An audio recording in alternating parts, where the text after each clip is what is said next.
la mujer no se le involucra ni se le consulta en las llamadas medidas de política económica que se establecen en este país. Entonces nosotros creemos que es una lucha que tiene que ser no cuantitativa, sino una lucha cualitativa. Y esa lucha cualitativa solo es posible con una transformación social, que entre otras cosas, en el caso concreto de Frenadeso, lo enmarcamos en una lucha por la organización, una lucha porque la mujer pueda establecer una real participación en lo que sería la constitución del poder popular para la autoconvocatoria de la constituyente originaria, que permita refundar esta república. Desde Panamá, Radio Resistencia, proyecto de Juventudes Revolucionarias, 16 de agosto, episodio 2, Vida Digna. 2024, año en el que el 49% de la población mundial va a ejercer su derecho al sufragio. En nuestra patria, Panamá, no es la excepción.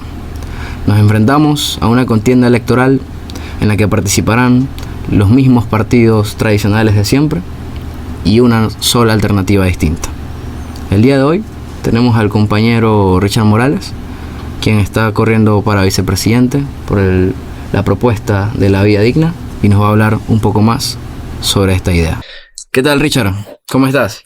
Bueno, muy bien, Joiner, Daniel, un gusto compartir este espacio con ustedes. No, el gusto es nuestro, el gusto es nuestro.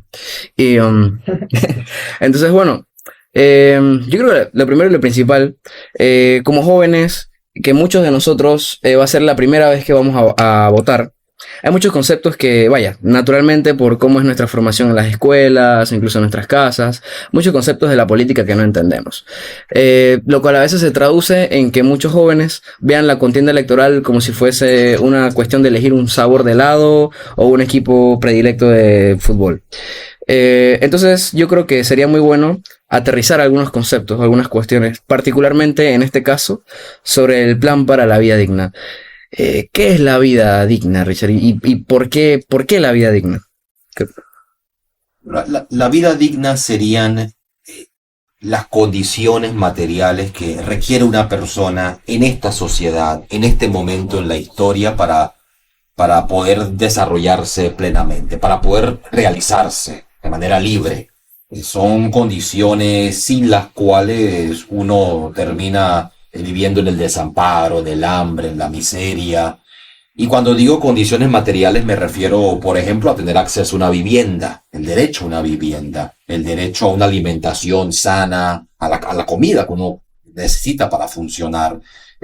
Implica el acceso a una educación de calidad, y educación en todos los sentidos, ¿no? No solamente la educación formal, sino esas otras habilidades que requieres para sobrevivir en un entorno muy hostil, como lo es el nuestro aquí en Panamá. Implica el derecho a la salud. Si yo me enfermo, si yo tengo algún padecimiento, debo tener acceso a salud. Implica el acceso a espacios de recreación, de ocio. Uno no debe ser un esclavo del trabajo solamente. Que yo pueda tener esos espacios donde sentirme realizado, sea con el deporte, sea con la música, el arte o lo que sea que una persona haga para su propio entretenimiento. Y además, claro, el acceso a un trabajo que te dé los ingresos suficientes para poder vivir decentemente. Así que uno pudiera pensarlo como una especie de canasta de derechos sociales, económicos, culturales, sin los cuales una persona no puede realizarse, sin la cual no puede ser libre. Podemos pensarlo como el piso de bienes y servicios materiales o de derechos que deben estar garantizados en la vida de una persona para que esa persona pueda entonces decir: yo soy ahora libre de desenvolverme en esta sociedad sin sentirme esclavizado, sin sentirme aprisionado. Vale. Tiene sentido. Sabes, a veces como jóvenes, desde muy pequeños nos muestran o nos enseñan a no soñar. Nos enseñan que lo que está es así porque así tenía que ser. Y en esa misma medida, eso también se traduce en que políticamente nos sintamos desamparados como juventud. Como bien dicen, me gusta lo que hablas de una suerte de canasta de derechos o de condiciones materiales necesarias para reproducir la vida. Yo creo que muchos de los jóvenes que quizá escuchen esto, sus realidades actuales, objetivamente hablando, son bastante paupérrimas. Tenemos, al menos nosotros como organización, que constantemente coincidimos con muchos jóvenes de distintos sectores sociales. Un común denominador es que todos sienten, en alguna medida, que no están viviendo. Todos sienten, desde el que va a la universidad, que al menos pudo ingresar a una universidad pública, pero se discute entre, bueno, el peso que tengo, compro un menú o me voy en metro. Me doy el lujo de irme en metro en lugar de en bus. También están el que a los 18 años o desde antes incluso tiene que ir a trabajar informal, o bueno, si tiene suerte entre comillas, ir a una empresa para ser explotado 6 días a la semana, tener libre un martes o un miércoles y no poder estudiar. A esos jóvenes que sufren una vida pauperizada y que quizá también se encuentren políticamente deprimidos, si tiene sentido esa expresión. ¿Qué podrías decirle a un joven para que intente, a través de contienda electoral, pero no solo de esto, sino de tener una vida un poco más política? O sea, ¿cómo le das esperanza a un joven que le han quitado la esperanza?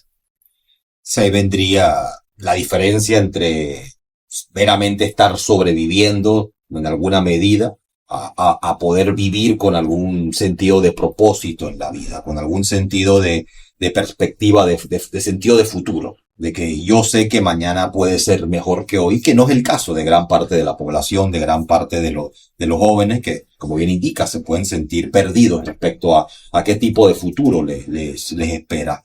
Y ahí hay varios elementos que son indispensables, sobre todo partiendo de los ejemplos que has dado y de lo elemental, además de la participación. Por un lado, hay que hablar concretamente de que la propuesta plantea otro tipo de Estado, un nuevo Estado, y es un Estado que garantiza servicios públicos como un derecho de manera universal. Esto implicaría que, por ejemplo, la educación debería contrarrestar la enorme desigualdad que hay en el país. Que no importa qué tan pobre sea el hogar del que yo provengo, yo tenga acceso a una educación gratuita y de calidad. Y cuando digo gratuita, en todos los sentidos, que yo no tenga que pagar ni preocuparme por mi transporte, ni por mi alimentación, ni mi desayuno, ni de mi almuerzo, ni por útiles, ni por tecnología, por ningún tipo de gasto adicional que, aunque sea técnicamente o formalmente gratuita el servicio educativo determinado, igual incurres en un gasto que no puedes manejar.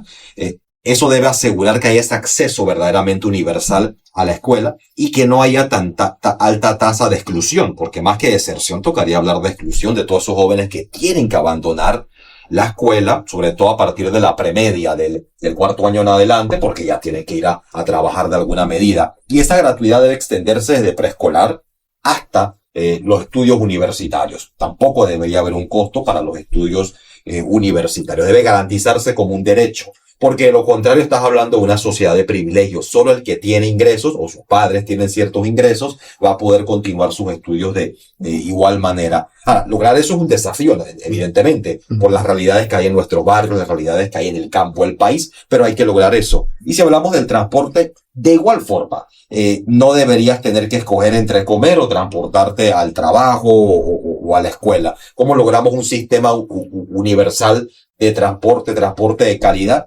Y ahí viene, creo que una diferencia fundamental en cómo se organiza el Estado. Tenemos un Estado para que unos hagan negocios, o tenemos un Estado que tiene como función garantizar derechos de la población. Esas condiciones, llamémosle piso, mínimas que debe tener la gente para poder vivir, para poder sentirse libre. Y ahí también entra participación, porque tienes que poder escuchar a la gente. Y la gente tiene que tener espacio, sobre todo los jóvenes, donde se escucha su voz.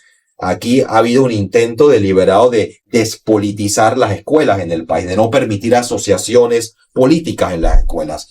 Los estudiantes, desde que están en secundaria, incluso primaria, deberían ya estar luchando no solo por mejores condiciones en sus escuelas, sino en el país. Y se impide que los estudiantes hagan eso, y muchos llegan a organizarse o a familiarizarse con los debates políticos ya en la universidad. Debe ser un proceso permanente porque eso permite que ya adquieras una conciencia política de que la sociedad solo cambia cuando yo participo en los procesos, en las luchas para cambiarla, y eso es fundamental.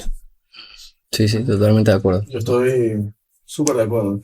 Yo creo que, ya que hablamos de vida digna y hablamos de realizarnos, por lo general se le asocia a los jóvenes, o nos llaman a los jóvenes ninis, ni trabajan ni estudias. Sí. Cuando esta realidad no es así. Muchos trabajamos y estudiamos, pero se toma como pecado, se sataniza lo que es el ocio, lo que es la recreación, la diversión. Quiero saber cuál es parte de la propuesta respecto al ocio, o cómo debemos ver el ocio en esa sociedad distinta, en ese estado que garantice los derechos fundamentales para la vida. El ocio es fundamental porque el ocio no significa necesariamente no hacer nada, que eso sería un grave error. Significa hacer o tener el tiempo para hacer aquellas cosas que me brindan efectivamente disfrute a mí. Es el tiempo cuando no soy esclavo del trabajo, no soy esclavo de esas actividades que requiero para sobrevivir. Marx hablaba, por ejemplo, del reino de la necesidad y el reino de la libertad, y hay esta idea de que yo quiero que mi tiempo libre es mi tiempo de libertad, ¿no? Y cuando uno lo plantea en ese sentido, uno puede decir, bueno, ¿qué puedo hacer yo con mi tiempo de ocio? De repente mi tiempo de ocio lo quiero dedicar al deporte, de repente lo quiero dedicar a los videojuegos, de repente lo quiero dedicar a ver televisión, de repente lo quiero dedicar a convertirme en un artista o pasar tiempo con mis amistades conversando. Cada persona puede utilizar ese tiempo de una manera que puede parecer más o menos sofisticada, exigente, pero que exista ese espacio es fundamental. Ahora, no solo que exista el tiempo de ocio, sino que también yo tenga acceso a las actividades que me van a traer a mi disfrute. Porque digamos, por ejemplo, que lo que yo busco es música, o lo que yo busco es algún tipo de arte, y yo me encuentro que no tengo esas facilidades a mi disposición, o que, por ejemplo, si yo quiero jugar algún deporte, o es demasiado caro, porque tengo que ir a alguna instalación privada, o tengo que ir a un político local y a cambio él me va a chantajear que tiene que ponerte el suéter del tipo, caminar con él o ella. Es decir, no... El ocio también requiere unas ciertas garantías que tiene que dar el Estado para crear esa posibilidad, ¿no? Así que pasaría por ahí. ¿Cómo valoramos nuevamente el ocio como el tiempo de libertad humana y ese tiempo donde las personas pueden hacer aquellas cosas que no están obligadas a hacer? Porque la mayoría de la gente no tiene el privilegio de trabajar en lo que le gustaría, y sobre todo la mayoría de los jóvenes que está buscando sobrevivir, conseguir ingresos para vivir o pagarse los estudios o cualquier otra necesidad, y termina tomando el trabajo que puede, ¿no? Y muchas veces no es el trabajo con el que ha soñado desde su niñez. Ahí vendría otro elemento. ¿Cómo construimos una sociedad donde podemos nuevamente soñar? Soñar que yo voy a poder hacer con mi vida aquello que yo amo, que me apasiona. Y uno le pregunta a los niños cuando están pequeños y evidentemente tienen grandes sueños. Sí. Con el pasar de los años van abandonando esos sueños y van pensando de una manera mucho más pragmática. ¿Qué puedo hacer yo para no pasar mi vejez en la miseria, en el hambre? ¿Cómo yo me voy garantizando que...? Y claro, y ahí tú tomas toda clase de decisiones sumamente pragmáticas, pero que probablemente también te pueden hacer sentir muy miserable. Y ahí vienen los enormes problemas, por ejemplo, la enorme presión mental que sufren los jóvenes, los problemas de salud mental, emocional, la depresión. Estos son temas muy reales que ahí también entra el Estado. Un Estado tiene que tratar la salud mental con la misma seriedad que se trata la salud, digamos, de las enfermedades tipo físicas, aunque la mental también es tipo física, claro, y esto implica el acompañamiento, cómo reducimos esas presiones. Eso es una rama de la salud ocupacional, y aquí no se tiende a hablar mucho de eso, ¿no? La presión, el estrés, pero todo tiene que ver con cómo yo vivo. Incluso eso lo lleva a los entornos. Por ejemplo, la comunidad, el barrio donde yo vivo es violento, cómo está organizado el espacio, ¿no? Y aquí los espacios han sido diseñados por las inmobiliarias generalmente para sacarle el mayor rédito posible al metro cuadrado, así que ellos no están preocupados de si la gente tiene espacios verdes, si puede caminar, si es un ambiente sano, ambientalmente, si hay espacio para esparcimiento. Está pensando cómo yo logro sacarle el jugo a este lote que tengo aquí. Ahí entra la planificación, ahí entra... Uno ve cómo todo está conectado de cierta forma, la vivienda, los servicios públicos, el trabajo, y eso crea unas condiciones para que mi tiempo libre sea uno de disfrute. Sí, sí, no, totalmente de acuerdo. Me parece bien, me recuerdo mucho esto de Paulo Freire en la Pedagogía del Oprimido, que decía que tenemos que poder pronunciar el mundo para problematizarlo y después transformarlo. Y en esa medida en la que, como todo está interconectado, sistemáticamente nos van quitando todas las posibilidades de soñar y de transformar la realidad o tener tiempo de libertad. Por ejemplo, me gustaría hacerte una pregunta que me da curiosidad. Yo creo que justamente porque crecemos en sociedades con este ethos, ¿no? Donde se desarrolla este ethos de ignorar nuestra realidad política, uno tiene como una especie de epifanía, pues. Yo siento que algo así hablábamos la vez pasada, Santana, que uno tiene un momento de epifanía donde uno vive algo antes de tener una formación académica o teórica, que uno ve algo y dice, oye, esto no está bien. Y te pongo un ejemplo breve. En mi caso, recuerdo que de pequeño asistía a una escuela privada porque mi abuela me había conseguido una beca. Yo no entendía de lo público, lo privado, no. Pero yo entendía que cuando yo llegaba al recreo, yo a veces no tenía que comer o tenía un cuara. Pero mi compañero al lado tenía $20 y tenía un jugo Welch y tenía la mejor merienda que pudiera imaginar. Entonces, pero yo fui creciendo y uno no le presta mucha atención a esto. Hasta que cuando llego a la secundaria, en algún momento voy a un colegio público. Y entonces cuando llego al colegio, veo que no soy el único que no tiene para comprar en el recreo, sino que éramos todos, o la gran mayoría. Entonces, para mí, en un momento mucho antes de ingresar a la universidad o de ser parte de JR, en una juventud temprana, pues así fue como pude reparar en la desigualdad social en la que habíamos sobrevivido y decir, hey, ¿saben qué? Esto no tiene que ser así. Porque mi compañero no terminó la secundaria, se salió en 5º año porque tenía que trabajar, porque no tenían plata en la casa. Entonces, la pregunta como tal es si tú recuerdas en algún momento de tu vida, quizá en tu juventud, algún momento que tú dijiste, Chuzo, algo está mal aquí. Sí, mi caso incluso es muy parecido, digamos, en que empecé a tomar conciencia de esas enormes injusticias o desigualdades por lo que yo vi, sobre todo en el salón de clases, ¿no? Porque de alguna forma uno empieza a reflexionar sobre la realidad a partir de la situación propia. Y yo veía en mi salón de clases, era una escuela particular, por ejemplo, compañeros de clase que, digamos, que los llevaban en un carro bastante lujoso a la escuela todos los días, o que en las vacaciones se iban a X o Y país de paseo, o que en las navidades recibían unos regalos extraordinarios, y otros compañeros que evidentemente no, ni que no viajaban y que por las conversaciones uno veía eso mismo, ¿no? Que la estaban pasando difícil o que a veces tenían que pedirle prestado dinero a otro. Y claro, uno empieza a preguntarse, bueno, pero ¿por qué yo veo tanta disparidad? Incluso aquí, dentro de un salón de clases, ya había una situación parecida, tenía compañeros que estaban ahí o porque sus papás se estaban matando y la mayoría de sus ingresos era para pagar la escuela, o otros que ver algo o estaban becados, o otros que tenían una realidad mucho más holgada, más cómoda.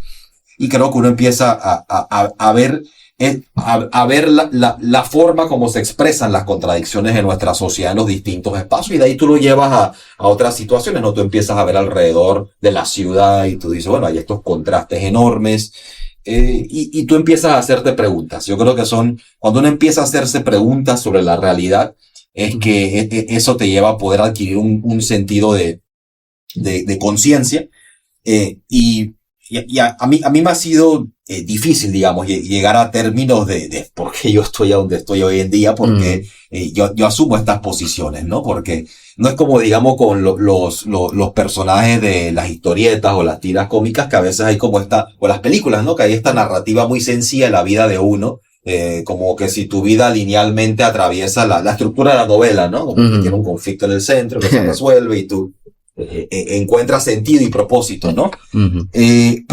Pero yo sí diría que en mi adolescencia yo diría que es mi fase de rebeldía individual, ¿no? Que tú dices, este mundo no sirve, yo no quiero saber del mundo. Tú te metes en algo, o sea, hay gente que se mete en la música o los videojuegos o la moda que sea o algo que tú dices, yo solo estoy para mi mundo, ¿no? Y te metes en tu mundo. Pero te das cuenta en un momento que no es suficiente esa rebeldía individual, ¿no? Ese aislamiento de que si tú de verdad quieres que esto cambie, o si tú de verdad quieres que tu vida tenga algún tipo de sentido, tienes que no huir del sistema, sino enfrentarlo, ¿no? Y ahí, incluso haciendo alusión al nombre de Juventudes Revolucionarias, el paso, digamos, de esta rebeldía individual a esa rebeldía, digamos, colectiva, o uno puede decir revolucionaria ya, ¿no? Pasas de mero rebelde a revolucionario, quieres cambiar tu sociedad, quieres atacar las raíces de los males, ¿no? Por ejemplo, la crisis ecológica actual. Uno escucha gente que dice, yo me voy a ubicar un lotecito, yo no sé a dónde, en las montañas, y cuando colapse la sociedad yo voy a tener mi tierrita con un poco de agua de un chorro, y a mí no me va a pasar nada. Tú dices, bueno, es posible que tú encuentres tu lotecito por ahí, te aísles, pero evidentemente la mayoría de la gente no va a poder hacer eso, ¿no? Y incluso los que creen que lo van a poder hacer, yo lo dudo mucho. Sí. Que puedas escapar, tú no puedes escapar de la realidad. Tú tienes que decir, no, si queremos luchar contra la crisis ecológica, yo no puedo huir de la crisis, tengo que ir y luchar contra sus causas. Tenemos que involucrarnos, tenemos que ser parte de las transformaciones que queremos ver, ¿no? Ahora, eso que yo describí como ese paso de una actitud meramente de rebeldía individual a una de una actitud revolucionaria ante la realidad, eso es un acumulado de años, de choques, de conflictos, de dudas, de inquietudes. No es algo que uno asume de un día para otro, ¿no? Pero es algo que te permite adquirir conciencia de que lo que estás haciendo hace sentido dentro de la historia, de que estás, por decirlo así, de que puedes llegar a saber que estás del lado correcto de la historia. ¿Y cuál es el lado correcto de la historia? El lado correcto de la historia es el lado donde están los oprimidos, los explotados, los discriminados, los que son negados, ¿no? Que cuando tú veas la realidad, tú digas, oye, si yo empato esto, por ponerlo en un sentido muy comprensible, en una película o en un libro, tú no estás del lado de los villanos, ¿no? Tú no estás del lado de quienes están abusando de las personas, esclavizándolas, explotándolas. No estás del lado de la gente que quiere liberarse de eso, ¿no? Oye, ahora que mencionas eso el ejemplo de las películas y eso, yo imagino que tú ves series y bueno, no, obviamente. Hay una serie que estábamos viendo hace poco que se llama Invincible. Es como, ¿sabes cuál es? No, lo he escuchado. Es como de... Invencible. Ajá, Invencible. Es como unos superhéroes, pues. Entonces, nosotros la estábamos viendo y, oye, pero ¿qué está pasando aquí? Al final, para no hacer spoiler, porque en caso de que alguien la quiera ver, la cuestión trata como del imperialismo. Se trata del imperialismo. Uno de los personajes principales está intentando colonizar un planeta. Y entonces, digamos, él tiene un hijo. Pero el hijo, luego de crecer en esa situación, de vivir como los humanos, y el papá le dice, no, pero es que estamos aquí para colonizar, pues. Él dice, no, porque esta es mi gente, pues. Es esa conciencia, pues. Yo creo que en efecto sí spoileaste todo. La primera temporada por lo menos. Ah, pero es muy buena. Pero igual es buena verla. Ajá. Pero creo que es eso del protagonista diciendo no. Ellos son los colonizadores superpoderosos, con fuerza, armamento militar, toda la tecnología como para aplastarnos, pero aún así yo estoy del lado de los indefensos, de los que casi no tienen oportunidad en ganar esta batalla, porque es lo correcto, simplemente por eso, porque es lo correcto. Y creo que muchas veces en este juego político, por así decirlo, estamos los que nos llaman soñadores, utópicos, porque decimos, no, las cosas están mal y esto hay que defender a los pobres y hay que luchar contra el sistema y hay que cambiar el mundo y hablamos todos los días de cambiar el mundo. Y nos levantamos temprano, nos organizamos y la gente se ríe de nosotros. Entonces, yo creo que, Richard, me gustaría como que me dijeras cuál es tu experiencia de cómo has enfrentado a esta gente que rechaza el cambio, o más que lo rechaza, piensa que es algo ilusorio el cambio. Nosotros estamos aquí pensando en que el cambio es algo real y es algo necesario e inminente. Inminente, sí. Sí, negar el cambio es negar la realidad misma, el hecho de que todo cuanto existe está cambiando de manera permanente, de manera constante, las sociedades, la naturaleza, un proceso de cambio. Iba a decir evolución, y hay evolución, pero es un proceso conflictivo, ¿no? Evidentemente es un proceso conflictivo de cambio que se está dando en la sociedad en todo momento, en la naturaleza, estrellas que se apagan, que estallan, especies que dejan de existir entre animales, plantas, etc. Pero claro, ¿quién quiere negar que la realidad cambia? Quienes tienen un beneficio desproporcional de la realidad tal cual está. Quienes tienen enormes privilegios y no quieren perderlos. Les gusta la sociedad tal cual está. Y la realidad que tenemos hoy en día es el resultado de procesos de cambio brutales. Por ejemplo, arrancamos la conversación hablando de casi la mitad del mundo de la población mundial va a un proceso de elecciones este año. Tú dices, bueno, eso es cierto. Pero eso no era una realidad hace 100 años, ni hace 50 años. Probablemente ni siquiera hace 40 años. Es decir, ese es el hecho de que gran parte de las sociedades del mundo tenga algún tipo de democracia. Es un hecho reciente, históricamente hablando, ¿no? Sumamente reciente, si lo vemos en términos de la historia de la humanidad. Ahora, y eso, más allá de las falencias de esos procesos democráticos, de sus limitaciones, en qué medida están dominados por el dinero y demás. Pero eso es un cambio brutal el que tenemos. Si lo ponemos en términos de tecnología, vemos la diferencia tecnológica entre, por ejemplo, hoy en día 2024 y cuando yo nací en los 80, es nuevamente un cambio brutal, ¿no? Yo estaba con los cassettes, con los VH, con una realidad, no habían computadoras personales, obviamente, no habían todavía celulares, es decir, era un mundo distinto. Si lo quieres ver en términos de organización política, ¿no? Ya hablé de la democracia, en términos de tecnología. Y si nos remontamos hace 200 años, gran parte de la humanidad estaba atrapado en relaciones de explotación, sea como esclavo o como algún tipo de siervo, que hoy es explotación asalariada, ¿no? Otro tipo. Pero es un cambio, efectivamente, no es una realidad distinta. El mundo va cambiando. Y lo que antes parecía inmutable, que la sociedad estuviera organizada bajo distintos tipos de monarquías, por decir algo, ya es una excepcionalidad, hasta que uno le parece una anomalía. Oye, mira, tal país tiene todavía un rey o una reina, ¿no? Eso es una realidad que existió por cientos de años, ¿no? Por miles de años, no cientos de años, ¿no?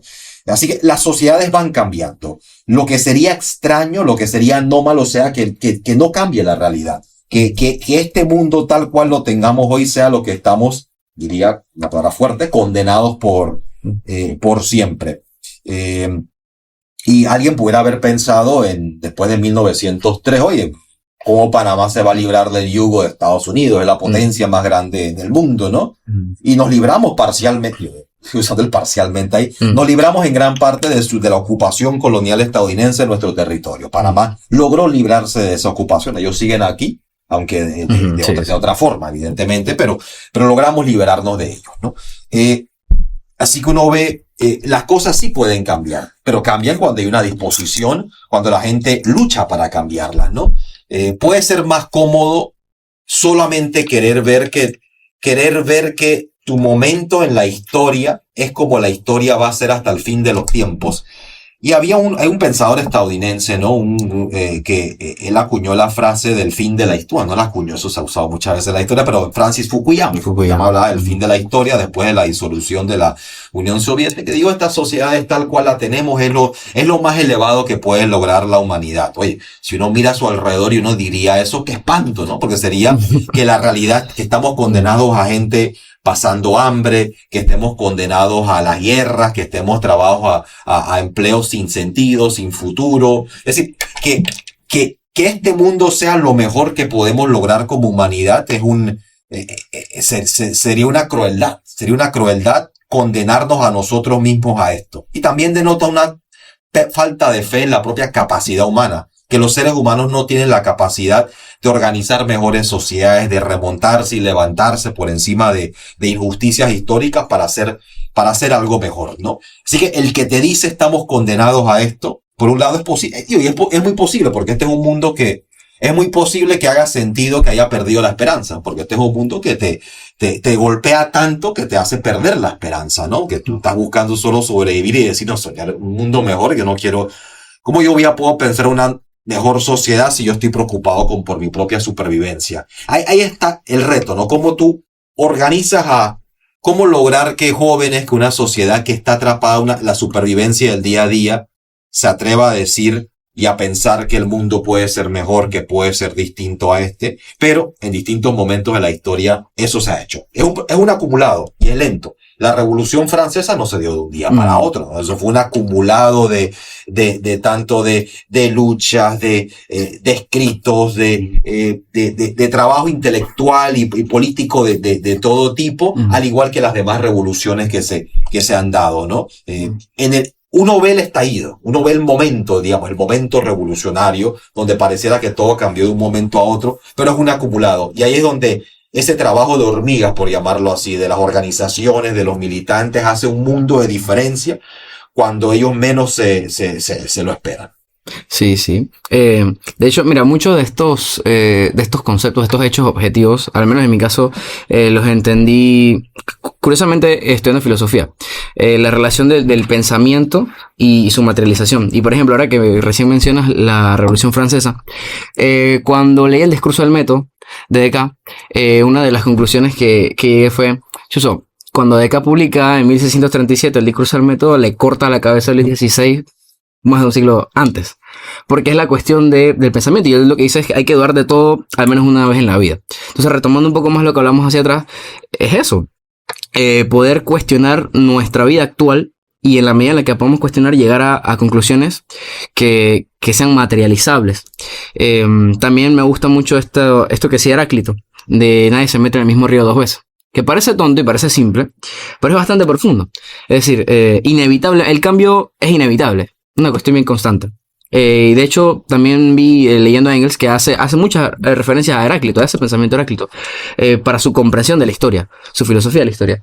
Entonces, sí, yo creo que nosotros, como organización, como jóvenes, nosotros creemos eso, que las transformaciones sociales no las detiene nadie, pues, porque es la voluntad de los pueblos. Cada pueblo va a determinar su proceso. Y en ese sentido, a veces también el concepto de pueblo queda un poco ambiguo a veces. Entonces, Richard, para ti, ¿qué es el pueblo? ¿Cómo tú dirías que es el pueblo? O sea, y sin duda es uno de estos términos disputados, ¿no? Hay muchas definiciones, pero la definición de pueblo, hay que entender que es una definición en el sentido de la política. Se refiere a un actor político, no se refiere a un dato demográfico. A eso está población. Tú puedes medir la población, haces un censo y sabes cuánta gente vive en la población de determinado país o región. Pero pueblo se refiere a un actor. Y cuando es un actor implica que es alguien que actúa, que incide e interviene en la realidad. Y por eso, discurso político de la tendencia que sea, van a referirse al pueblo. Le están hablando a alguien que lo puede escuchar. No le hablan a la población, le hablan al pueblo en la medida que están llamándolo a hacer algo. Y por eso efectivamente también es el soberano de toda constitución democrática moderna, ¿no? La idea de que el pueblo, como soberano, delega su poder en una serie de instituciones del Estado. Ahí ya le estás dando agencia, le estás dando la capacidad de actuar. pero el pueblo tampoco es simplemente todo el mundo, pero si estamos diciendo que es un actor, implica que no es tampoco lo mismo que población, así que no es todo el mundo. El pueblo, uno lo entendería como todos aquellos sectores que están buscando afirmar los intereses nacionales, los intereses de la nación a lo que ellos, del territorio al que ellos pertenecen. Así que uno puede hablar de sectores populares, los sectores que están buscando o que están luchando por mejorar las condiciones, sus condiciones como tal, ¿no? Así que uno hablaría ahí sin duda de los trabajadores. Uno puede hablar de los trabajadores, de la clase trabajadora como parte de ese pueblo. Uno debe hablar de los distintos tipos de campesinos, de trabajadores del campo que hay, o personas que tienen que viven relaciones sociales distintas a las del trabajador asalariado. Uno puede hablar de los indígenas, ¿no? De los distintos indígenas que hay dentro de una sociedad. Y uno puede ir ampliando, ¿no? Los estudiantes. Incluso ahí uno pudiera incluir otros sectores porque el concepto de pueblo es pluriclasista, ¿no? Es pluriclasista, y ahí entrarían sectores del empresariado, sectores de la burguesía incluso, ¿no? Ahí entraría, por ejemplo, la pequeña burguesía. Ahí uno puede entrar en el debate de la burguesía o el empresariado nacional. Y aquí regresaría a ese punto que hacía, ¿no? Es aquella que tiene un interés directo en que se desarrolle la sociedad, que haya un desarrollo de ese pueblo, del pueblo de Panamá. Claro, ¿quién no quedaría en el pueblo? ¿Quién queda fuera del pueblo, no? Porque haciendo la distinción entre pueblo y población, ¿no? Quedarían aquellos sectores que no tienen un interés en que se desarrolle la sociedad, en que se desarrolle la nación como tal, ¿no? Aquellos sectores que venden la nación. Los sectores vendepatria, si los queremos poner de esta forma, ¿no? Están dispuestos para su propio beneficio en vender la nación, en vender sus recursos, en vender su futuro, que es lo que históricamente ha habido en Panamá, ¿no? Y ahí vendría otro debate de si Panamá, por ejemplo, ha tenido una burguesía nacional, una burguesía que se preocupe por el desarrollo del país, como sí ha existido en muchos otros países alrededor del mundo, del sur global o latinoamericanos, ¿no? Donde tú puedas hablar, aquí hay un bloque popular, acá hay un bloque de distintos sectores que está tratando de avanzar los intereses de la nación en cuestión. Así que pueblo es un concepto pluriclasista, en primer término, y que se refiere sobre todo a los sectores que tienen un interés en que haya un avance, un progreso de la nación. Eso sería la definición, ¿no? de pueblo. Hay una definición histórica muy buena que es aquella que da Fidel, ¿no? Que es aquella que da Fidel al poco tiempo del triunfo de la revolución, donde habla sobre los distintos sectores que forman parte de ese pueblo. Si queremos concretamente, regresando a Panamá acá, ¿quién es el pueblo? Cuando son las grandes coyunturas nacionales, ¿quiénes están dispuestos a salir a luchar? ¿Quiénes lucharon contra la minera? Y tú pudieras englobar a los sectores dispuestos a luchar para que no se roben nuestros minerales, donde no saqueen el país, a los sectores que lucharon como sectores que se convirtieron en el sujeto pueblo, ¿no? En ese sujeto popular, ¿no? Porque si es un actor, implica que no siempre está actuando, que se activa en determinados momentos, cuando ejerce, cuando interviene. Eso sería el pueblo, ¿no? El que lucha por la soberanía, el que lucha por su país. Sí, yo diría que en ese sentido, el pueblo somos todos aquellos que nos han quitado todo y que en cambio ahora solo tenemos un mundo entero por ganar. Sí. Y bueno, yo creo que ya vamos terminando para hacer una síntesis para los que nos escuchan. Nosotros como organización, como jóvenes, pero fundamentalmente como seres humanos, creemos en la propuesta para la vida digna, porque eso es lo que todos deberíamos estar exigiendo. Una vida digna. Es lo que todos merecemos por el simple hecho de ser humanos. Así que gracias Richard, por tu tiempo, por tus palabras. Y bueno, hasta la victoria siempre. Venceremos. Venceremos. Gracias a ustedes por la oportunidad, el espacio, y disfruté mucho la conversación. Claro, igual. Hasta luego. Casi 11. Casi 11. Casi, ya 11 el 5 de mayo, sí.